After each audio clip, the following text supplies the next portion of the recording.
Des 4 enfants de Cléopâtre, une seule lui a survécu.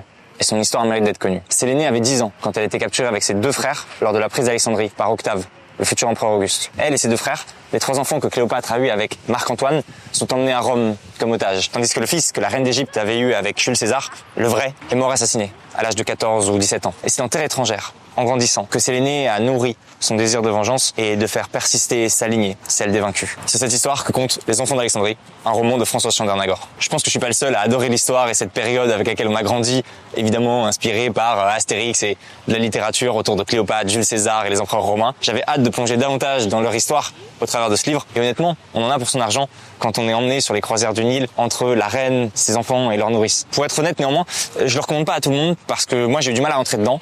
Je trouve que les idées sont assez mélangées. Il y a un fil conducteur qui est pas ultra droit. Il y a pas mal de réflexions qui viennent y compris de la part de l'autrice elle-même qui s'immisce dans son œuvre. Et tout ça avec un vocabulaire qui inclut y compris des termes anciens. Donc c'est à la fois une histoire qui peut nous bercer, nous emmener, et en même temps il faut s'accrocher un petit peu pour monter à bord.